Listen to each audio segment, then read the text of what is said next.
வணக்கம். நமச்சிவாயம். ஆன்மீக தேடலில் உங்களோடு ஒரு பயணி. நான் இளங்கோ. முருகன் என்று சொன்னாலே கருணைக்கு அதிபதி, கருணை கடவுள், அன்பு நிறைஞ்ச கடவுள். கூப்பிட்ட குரலுக்கு ஓடி வரக்கூடியவன் என்னுடைய முருகன், நம்முடைய முருகக் கடவுள். கந்த கடவுள் நம்முடைய சொந்த கடவுள், தமிழ் கடவுள். நீங்கள் எல்லாம் முருகனை எப்படி பார்க்குறீங்க அப்படின்னு எனக்கு தெரியாது, எந்த வடிவத்தில் நீங்கள் வணங்குறீங்கன்னு தெரியாது. ஆனால் என்னை பொறுத்தவரை முருகனை நான் ஒரு சின்ன குழந்தையாகத்தான் நான் பார்க்கிறேன். சூரபன்மனை வதம் செய்கின்ற போது விஸ்வரூபம் எடுத்து காட்டிய முருகன் அந்த நேரத்திலே மட்டும்தான் விஸ்வரூபம் எடுக்கிறார். வள்ளி தெய்வானையை மணக்கின்ற பொழுது ஒரு மனம் செய்கின்ற காலத்திலே அவன் ஒரு இளைஞனாக இருக்கிறார். மற்ற நேரங்களிலே நான் முருகக் கடவுளை ஒரு சிறு குழந்தையாகத்தான் நான் நினைக்கிறேன், வணங்குகிறேன். அந்த குழந்தையைத்தான் நான் வணங்குகிறேன். இப்போது நான் நினைப்பேன், முருகா பாப்பா என் பக்கத்தில் அப்படின்னு சொன்னால் முருகக் கடவுள் அந்த குழந்தையாக என்னுடைய மடியில் உட்காந்துக்கிடுவான். அப்படித்தான் நான் முருகனை நினைக்கிறேன், வணங்குகிறேன். அப்படித்தான் என் வாழ்க்கையை நடந்துக்கிட்டு இருக்குது. என் கூடவே எப்போதுமே பயணிக்கக்கூடிய ஒரு கடவுள், என்னுடைய நண்பன், என்னுடைய தோழன், உயிருக்கு உயிரானவன் முருகக் கடவுள். அவர் அந்த முருகன் ஆடி வந்தால் எப்படி இருக்கும் நம்மளால் கற்பனை செய்து கூட பார்க்க முடியாது. அந்த குட்டி முருகன் அழகாக ஆடி வர்றதை நீங்கள் கற்பனை செஞ்சு பார்க்கணும்னு நினச்சா நம்முடைய கற்பனைக்கெல்லாம் அப்பாற்பட்டதாக இருக்கும். ஒரு மனிதனுடைய கற்பனைக்கு அப்பாற்பட்ட நிலையிலே முருகக் கடவுள் ஆடி வருவார். அதை நான் சொல்கிறத விட அருணகிரிநாத பெருமான் சொல்கிற அந்த பாடலை சொன்னால் உங்களுக்கு புரியும். இதனுடைய கற்பனை, இந்த காணொளி, இந்த வீடியோ முடிஞ்ச உடனே நீங்கள் அதை விட்டுறக்கூடாது. நான் சொன்ன இந்த கருத்துக்களை எல்லாம் நீங்கள் ஒரு கற்பனை பண்ணி பார்த்து, அந்த முருகக் கடவுள் ஆடி வர்ற, அந்த குழந்தை முருகனை ஆடி வர்ற அந்த அழகு, அவனுக்கு பின்னாடி யாரெல்லாம் ஆடி வர்றாங்க அப்படின்னு பார்க்கும்போது இந்த உலகமே முருகனுக்கு பின்னாடி ஆடுது.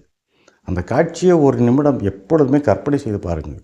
காலையில் எழுந்திரிச்சா இந்த கற்பனை காட்சியை நீங்கள் ஒரு நிமிஷம் பார்த்துட்டு அன்றைக்கி உங்களுடைய வாழ்நாளை நீங்கள் தொடங்குனீங்கன்னா அந்த வாழ்நாள் வெற்றி பெறக்கூடிய ஒரு நாளாகத்தான் உங்களுக்கு அமையும் என்பது எந்த விதமான சந்தேகமும் இல்லை. இப்போது பார்ப்போம். முதல்ல அந்த பாட்டினுடைய பொருளை பார்ப்போம், கடைசியிலே அந்த பாடலையும் பார்த்து விடலாம். இந்த பூமியை ஆதிசேடன் என்கின்ற ஒரு பாம்பானது இந்த பூமியை தன்னுடைய தலைமையிலே வைத்து சுழல வைத்து கொண்டிருக்கிறது என்று நம்முடைய புராணங்கள் சொல்லுகின்றன. ஆதிசேடன், அந்த ஆதிசேடன் என்பவர் ஆடி வருகிறார். அந்த பாம்பாக ஆடி வந்தாலும் சரி, ஆதிசேடன் உருவம் எடுத்து அவர் ஆடி வருகிறார். முருகக்கடவுள் முன்னாடி ஆடிக்கிட்டே போகிறார், பின்னாடியே ஆதிசேடன் ஆடி வருகிறார். இந்த உலகத்தின் மேலே இருக்கக்கூடிய அந்த சிறந்த மலையான மேரு மலையானது தன்னுடைய நிலை பிறந்து அதுவும் ஆடுகிறது ஆனந்தத்திலே. ஆனந்த தாண்டவம். எது? மேரு மலை ஆடுகிறது முருகக் கடவுள் ஆடுறதை பார்த்து, அது சந்தோஷம். காளி தேவி ஆடுகிறாள்.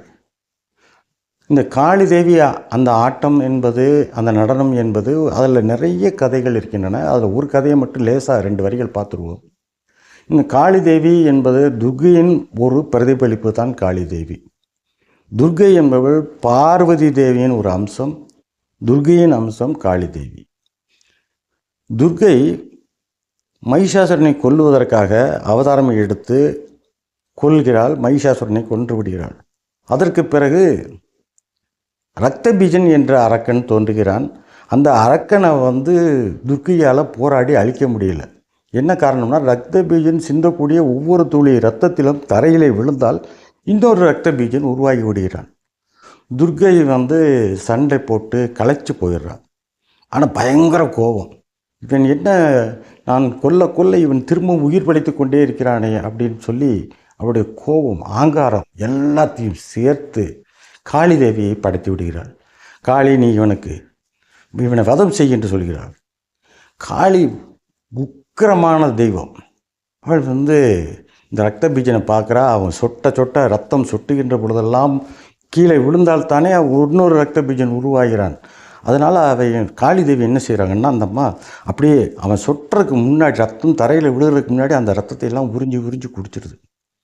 குடித்த உடனே ரத்த பீஜனுடைய ரத்தம் தரையிலே விழலை. விழ விழ விழ அவன் உடம்பிலிருந்து ரத்தம் வர வர காளிதேவி அதை உறிஞ்சி குடிச்சிடுறாங்க. ஒரு நேரத்தில் ரத்த பீஜன் இறந்து போயிட்டான். வதம் செஞ்சாச்சு. ஆனால் காளிக்கு அந்த இரத்த வெறி அடங்கலை. இதெல்லாம் திருவாலங்காட்டில் நடந்ததாக நம்முடைய புராணம் சொல்லுகிறது. இரத்த வெறி அடங்கலை. அந்த திருவாலங்காட்டு பகுதியில் இருக்கக்கூடிய எல்லா உயிர்களையும், மனிதர்களையும், விலங்குகளையும், மிருகங்களையும் கொன்று தின்று அந்த இரத்தத்தை காளிதேவி குடிக்கிறாள். இதை பார்த்து தேவர்கள் எல்லாமே பயந்து போயிட்டாங்க. பரமசிவனிடம் சொல்கிறாங்க, என்னையாவது காளிதேவியை பார்ப்பா, உன்னுடைய மனைவியோட ஒரு அம்சம்தானே காளிதேவி, இந்த மாதிரி எல்லாத்தையும் கொல்லுதே, நம்ம கொல்றதுக்காகவா நம்ம கடவுளாக இருக்கிறோம்? இந்த உயிர்களெல்லாம் நம்ம காப்பாற்றி ரட்சிக்க வேண்டாமா, காத்தரல வேண்டாமான்னு கேட்குறாங்க. பரமசிவன் கீழே இறங்கி வர்றார். காளிதேவியை பார்த்து கேட்குறார், இந்த மாதிரி செய்யலாமான்னு கேட்குறார். காளிதேவி ஆங்காரத்தின் உச்சத்தில் இருக்கிறாள், சினத்தின் உச்சம். காளிதேவி பரமசிவனிடம், என்னுடன் வந்து நடனம் ஆடுங்கள் பார்ப்போம், என்னை நடனத்தில் தோற்கடியுங்கள் என்று சொல்கிறார். பரமசிவனும் சரி என்று அந்த சேலஞ்சுக்கு ஒத்துக்கிட்டார். 2 பேரும் நடனம் ஆடுறாங்க. பரமசிவன் ஒரு இமைப்பொழுது களைத்து போகிறார். அவரே தோற்று விடுவாரோ என்ற ஒரு பயம் வந்து விடுகிறது பரமசிவனுக்கு. ஏன்னா காளிதேவியனுடைய அந்த ஆட்டமானது, நாட்டியமானது ரொம்ப உக்கிரமாக இருக்குது. அப்போது கடைசியாக வழி இல்லாமல் பரமசிவன் என்ன செய்கிறாரு, சிவபெருமான் தன்னுடைய இடது காலை தூக்கி தனது தோளிலே போட்டு அந்த காலானது வானத்தை பார்த்து தேவலோகத்தை பார்க்க இருக்கும்படியான ஒரு நடனம். அதுக்கு பேர் கூர்த்துவதாண்டவம் பேர். அந்த கூர்த்துவதாண்டத்தை ஆடி முடிக்கிறார். இப்போ காளி அதுக்கு பதிலாக ஆடணும், ஆட முடியல. பெண் தெய்வம் அல்லவா, என்ன இருந்தாலும் அந்த ஒரு வெட்கம், ஒரு நாணம் வந்து விடுகிறது. காளிதேவி தன் தோற்று போனதை ஒப்புக்கொள்கிறார். அதுக்கப்புறம் அந்த எந்தெந்த ஜீவராசிகளை எல்லாம் காளிதேவி கொன்று முடித்தாரோ அதையெல்லாம் திரும்பவும் உயிர் பெற்று இந்த உலகத்திலே திரும்பவும் வாழ தொடங்கிவிட்டன.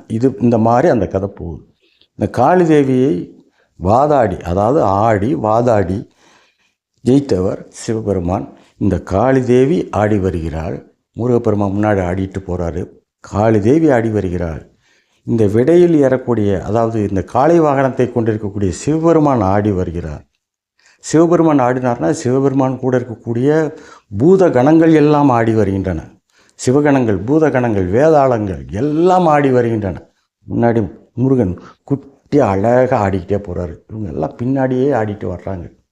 அது மட்டும் இல்லைங்க, அடுத்தது யார் யாரா பாருங்கள், சரஸ்வதி ஆடுகிறாள். கலைவாணி சரஸ்வதி ஆடுகிறார். கலைவாணியோட கணவர்னு சொல்லுமே நம்ம பிரம்மதேவர், அவர் அந்த தாமரை மலரில் இருக்கிறார், அவர் ஆடுறார். வானத்தில் உள்ள தேவர்கள் இவர்கள் எல்லோரும் ஆடுகிறார்கள், ஆனந்த கூத்து ஆடுகிறார்கள். வானத்தில் இருக்கக்கூடிய சந்திரன் ஆடுகிறான். இது மட்டும் இல்லைங்க, முருகக்கடவுளுடைய மாமனார் மாமியார் யாருன்னு உங்களுக்கு தெரியும், திருமால். அந்த திருமாலானவர் ஆடி வருகிறார். மாமியார் மகாலட்சுமி அவங்க ஆடி வர்றாங்க. அதாவது பார்வதி தேவியோடைய சகோதரராக திருமால் இருக்கிறார். அவருடைய மருமகன் தான் முருகப்பெருமான், தேவயானையை மணந்தவர். இப்போது முருகக்கடவுள் ஆடிட்டு வரும்போது மாமனார் ஆடுறாரு, மாமியார் ஆடுறாரு, எல்லாம் ஆடும்போது முருகக்கடவுள்னு வச்சிருக்கிறாரு பார்த்தீங்களா, அந்த மயிலும் அழகாக ஆடிட்டு வருது. இதுக்கு முன்னால் முருகக்கடவுள் ஆடிட்டு வர்றார். எப்படிப்பட்ட ஒரு காட்சி பாருங்கள், அற்புதமான காட்சியை அருணகிரிநாதர் படைச்சிருக்கிறார். இந்த காட்சியை கற்பனையில் நீங்கள் பண்ணி பார்த்தீங்கன்னா தான் தெரியும் எத்தனை சிறப்புமிக்க காட்சிங்க. அதில் சேடனாராட, அகில மேரு மீதாட, அபின காளி தானாட, அவளோடு அன்று அதிர வாதாடும், விடையில் ஏறு வாராட. விடையில் ஏறு வாராடனா உங்களுக்கு சொல்லியிருக்கிறேன் ஏற்கனவே, அது சிவபெருமான். விடையில் ஏறு வாராட, அருகு பூத வேதாளம் அவையாட, மதுரவாணி தானாட, கலைமகள் சரஸ்வதி மதுரவாணி தானாட, மலரில் வேதனார் ஆட, மலரில் தாமரை மலரில் வேதனார் பிரம்மதேவர் அவர் ஆடுகிறார். மலரில் வேதனார் ஆட, மருவு வானுலோர் ஆட, மதி ஆட, வனச மாமியார் ஆட, நெடிய மாமனார் ஆட. பாருங்கள், நம்ம சொல்லுவோம் கலக்கியல் தமிழ் சொல்லுவோம். மாமனார் மாமியார் சொல்கிறதெல்லாம் அருணகிரிநாதர் பாடுறார். வனச மாமியாராட நெடிய மாமனாராட மயிலும் ஆடி நீ ஆடி வரவேணும் முருகா சொல். ஒரு அற்புதமான காட்சிங்க. நம்மளால் நினச்சி பார்க்க முடியாது. அருணகிரிநாத பெருமானால் தான் இதை நினச்சி பார்க்க முடியும். அவர் நினச்சி பார்த்த இந்த கற்பனையை நம்மகிட்ட சொல்கிறார். நீங்களும் இந்த கற்பனையை காட்சியை மனசில் பார்த்து ரசித்து உங்களுடைய வாழ்நாளை தொடங்குங்கள். நீங்கள் செய்யக்கூடிய எந்த செயலையும் செய்வதற்கு முன்னால் இதை நினைத்து முருகனை உங்கள் மனத்தில் நிறுத்தி நீங்கள் செயல்பட தொடங்கினா வெற்றி நமக்கு தான். நம்ம விட்டு எங்கேயும் போகாது. முருக கடவுள் நம்ம எப்பவும் நம்ம கூடவே இருப்பார்ன்ற நம்பிக்கையோட எந்த செயலையும் செய்யுங்கள். வெற்றி உங்களுக்கு. நன்றி கூறி விடைபெறுகிறேன்.